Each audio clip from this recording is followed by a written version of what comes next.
A ono što vi slušate tokom celog jutra od 7 časova kada smo krenuli jeste ovo nije rock'n'roll, ovo je muzika za decu i to poručuju u jednoj od novih pesama koja je sada dobila i spot.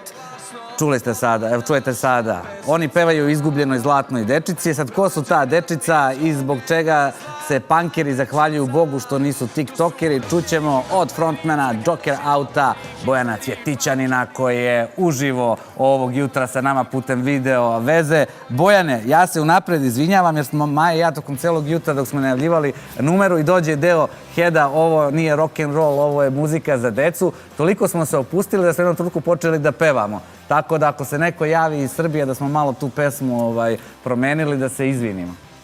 Dobro jutro. Dobro jutro, prvo kao prvo i ništa, hvala ti na odličnoj reklami, to da pevate je najlepša stvar.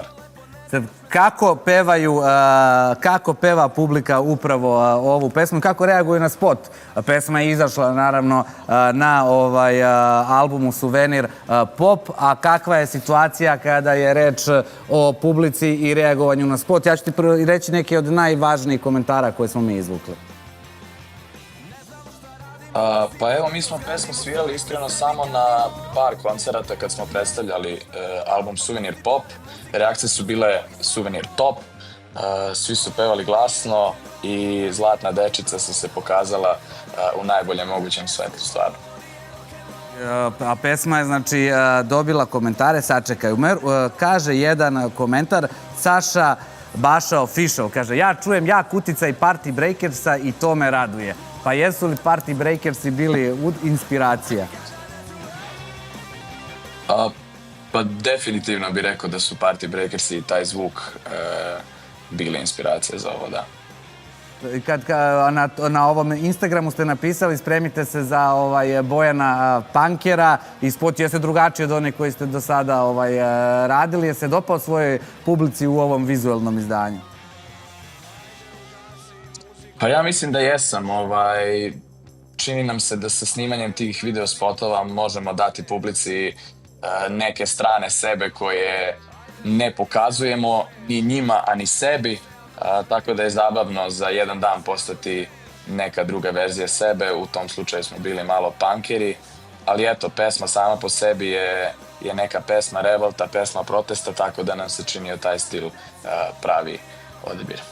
To su rockeri, hip-hoperi, cajkaroši, poperi, hipsteri i punkeri. Uvek može biti gore, hvala onom tamo gore, nismo tiktokeri. Dobro, malo i jesmo. Da li je to zapravo himna generacije koja sluša i sad možemo već reći polako odrasta uz Joker Out? Niste vi toliko ni mladi diskografski, ako sve uzmemo u obzir. Znaš kako, pesma je na početku bila napisana kao protest današnjim liderima sveta i današnjem stanju u svetu gde nas svi oni koji su u moći vode ne prema miru nego prema ratu. I muzika i pesmica nose značenje tog nekog protesta, a ne znam da li se kaže tako u Srbiji, ali ovde u Sloveniji se kaže kad neko pravi neke probleme, možeš reći malo da ide, da pravi neki rock and roll u negativnom smislu. Tako da, u stvari, ja tu u refrenu govorim da to nije rock and roll, da to nije nikako narušavanje sistema, čisto zbog narušavanja sistema, da nije negativno, nego je ovo muzika za decu, ovo je legitimni protest sve zlatne dečice koja želi bolji svet. Da, i ta zlatna dečica. Sad, ajde kad smo već kod sve zlatne dečice, ja moram da istaknem da ste 27. juna u Kragujevcu na Arsenal Festu i to je, čini mi se, prva stvar. Jesmo. Jeste, i to je prvi koncert, do tada nećete biti u Srbiji. Kada će Beograd doći na red? Pa definitivno će doći Srbija na red u zadnjem delu godine. U novembru smo u Evropi, sad ja se nadam da oktobar i decembar dolazimo nazad u Srbiju. A šta spremate za Kragovec? Taj dan, 27. juno na Arsenal Festu, pa jedan je, kao što kažu mladi, od jačih dana kada se radi o nastupima na bini na kojoj vi nastupate. Pravo da ti kažem, mi se tom nastupu jako radujemo. Svirali smo na Arsenalu pre 2 godine i bilo nam je top, toliko topla publika, nekako specifičan osjećaj, specifičan vibe ljudi tamo, tako da ja mislim da će biti nama na bini nezaboravna žurka, i ako je nama nezaboravna žurka, onda nadam se da i ljudima ispod bine, a svakako nastupaju sa nama i dobri prijatelji, kolege, na primjer Bučevi, tako da jedva čekam stvarno. Ne, to će bude sjajno zezanje, što kažu na bini, ali verujem i iza. 30. maja startuje vaša letnja turneja. Kako putujete ove godine? Zapravo, Arsenal Fest je samo jedna stanica u moru koncerata koji vas očekuju. Da li ćemo ponovo na društvenim mrežama pratiti Jokera out iz onog autobusa? Čini mi se da je bio autobus. Ili je sve tu negde blizu pa možete kombijem da stignete? Kako izgleda priprema za polazak na turneju? Pa evo, letnja turneja će biti više manje 100% organizovana, neće biti 100% na Balkanu. Osim Balkana idemo samo još u Finsku gdje imamo 2 koncerta. A onda novembarska turneja je evropska turneja, ali mislim da smo je nekako organizovali tako da putujemo kombijem i letimo u Veliku Britaniju i onda se vraćamo iz Velike Britanije u Holandiju. A pripreme, pravo da ti kažem, trebao bi recimo biti tu uključen neki fizički trening, neko spremanje tu. Ja oko sebe imam same neke čokoladice, fast food, tako da moram da počnem. Ajde od 11 sati kad se završi jutarnji program. Moram da istaknem da je album vaš Suvenir Pop, na kom je i muzika za decu, premašio 5 miliona slušanja na streaming servisima, ako ne grešim. Ali imam dobar podatak. Pravo da ti kažem, nemam pojma, ali super. Drago mi je. Sad, pazi, tačan je podatak da je od 23. maja dostupan na vinilu. To jest može da se kupi kao ploča. Koliko uopšte tvoja generacija, jer ona sada u tom trendu slušanja muzike na pločama, kako se to nekada radilo?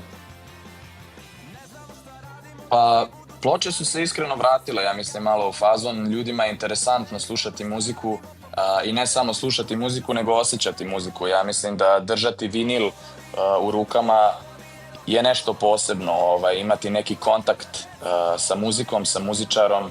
Juče smo čak radili potpisivanje ploča, došlo je tu dosta nekih ljudi, donijelo svoje ploče, neki su kupili ploču, potpisivali smo ih, malo smo pričali sa njima i da, ljudi vole miris vinila, ljudi vole da fizički stave nešto na gramofon i da se osjećaju jedno sa time što slušaju.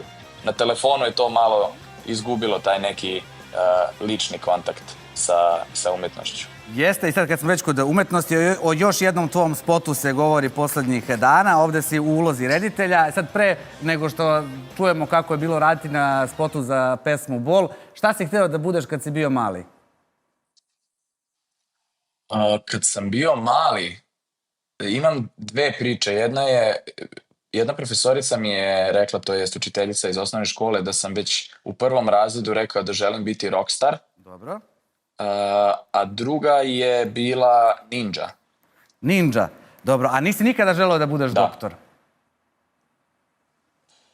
Pa, verovatno jesam, i mama i tata su mi doktori, tako da sam sigurno tu imao neke želje da postanem doktor, ali nikad nije bilo nekog ozbiljnog interesa u mom, iz mog smera.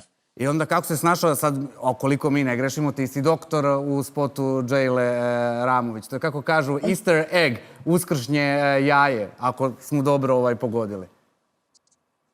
Jeste, ja sam hirurg. To je čisto iz razloga da sam kao redatelj video spota želeo da smanjim budžet, tako da sam se zamaskirao da se radi. Znači, samo da se kaže da smo primetili kako je bilo raditi sa Džejlom. Ona nam je bila ovde gošća pre 15 dana. Kaže da si izuzetno težak za saradnju, da niste uopšte mogli da pronađete zajednički jezik, da se niste slušali, da uopšte nisi uvažavao njene ideje, da nije zadovoljna spotom, da to nije ništa onako kako ona zapravo zamislila i da ne zna da li ćete uopšte nastaviti neki kontakt u budućnosti. Da, u stvari sve je tačno. Bio je veoma naporan rad, video spot nikako nije našao tu crvenu nit, nikako nismo našli tu priču. Jayla nije razumela zašto je u bolnici. Na kraju ja nisam razumeo zašto je Jayla u bolnici, tako da je bilo stresno jako. Ja mislim da nikad više u životu neću da napravim video spot.